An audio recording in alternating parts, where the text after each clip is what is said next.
Welcome back to another episode of the Body and Mind Strong podcast, where we talk all things life, fitness, and health. My name is Renee. I'm your host and integrated health coach. The Body and Mind Strong podcast was established to help others create a healthier, happier, stronger self. For more information, please follow me on YouTube and Facebook at Body and Mind Strong. You can also find me at www.bodyandmindstrong.com. I hope you enjoy the following podcast.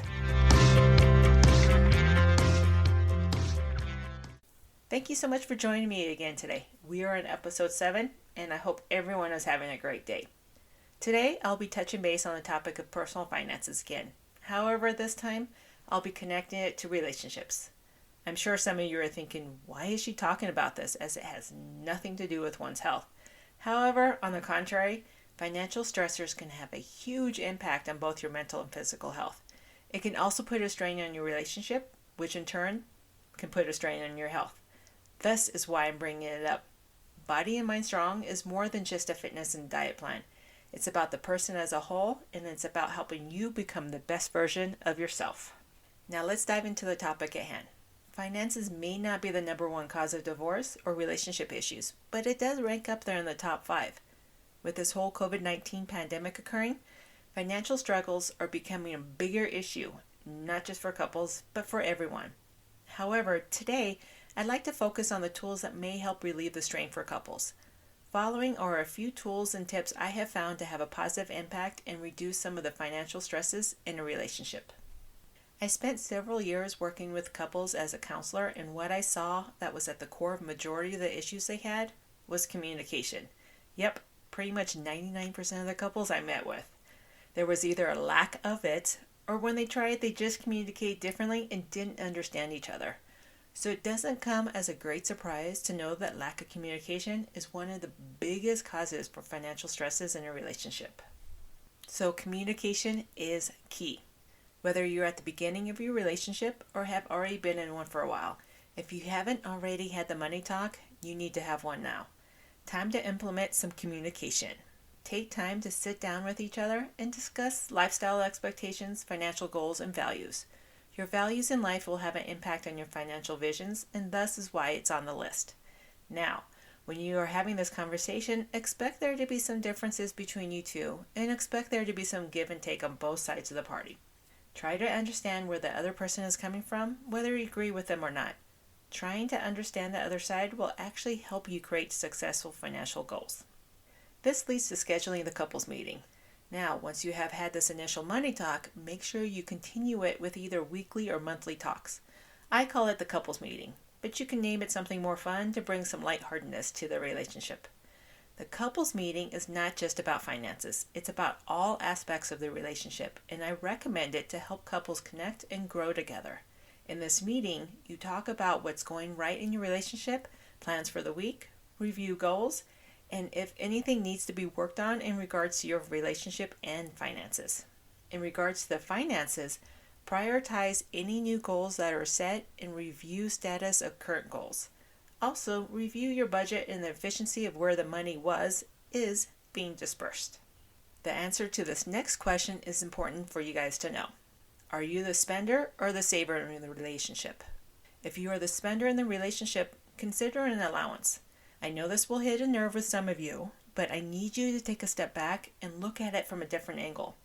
Recognize that you are indeed a spender, and then think about what is most important to you. Prioritize. I've worked with many couples who didn't like this due to the feeling like they were losing their freedom.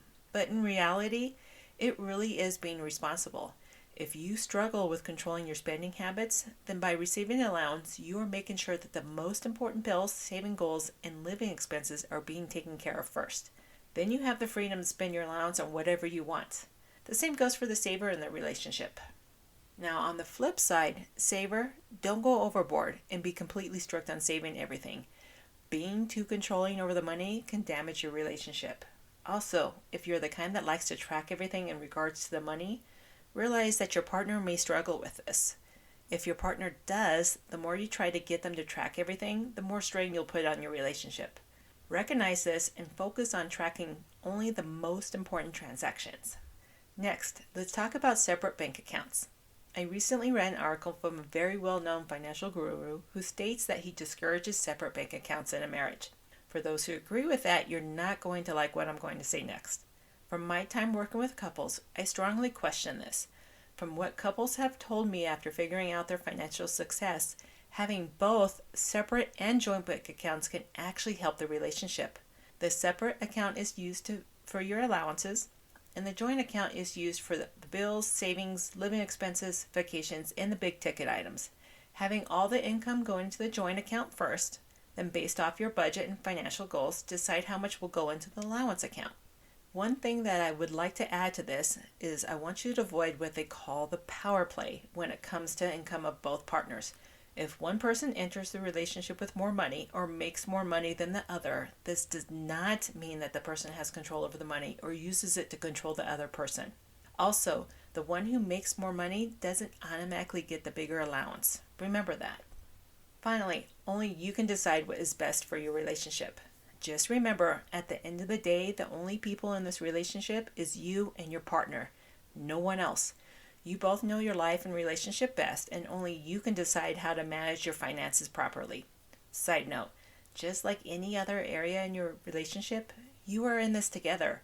It's not you versus your partner. So instead of blaming each other, ask the question, how are we going to correct the issue and get us pointed in the right direction? If you feel like the issues in your relationship goes beyond simply coming to agreement on your finances, I would encourage you to meet with a couples therapist, even if it's just for one session. I've had clients resolve their own issues after just one, while others needed a few more. Having a third impartial point of view can be extremely beneficial, and they can work with you and give you tools which will help strengthen your relationship. There you have it, financial stressors on a relationship and a few tips to help manage them. If you want to know more or have any questions, please feel free to contact me at bodyandmindstrong@gmail.com, or you can find me on Facebook, Instagram, and YouTube. I hope you found this information to be useful, and if so, please leave me a positive review on iTunes or wherever you're listening to this podcast. Stay tuned for more episodes on helping you create a healthier, happier, stronger life for yourself, and make sure you're doing at least one thing today that will get you one step closer to one of your goals. Have a great day.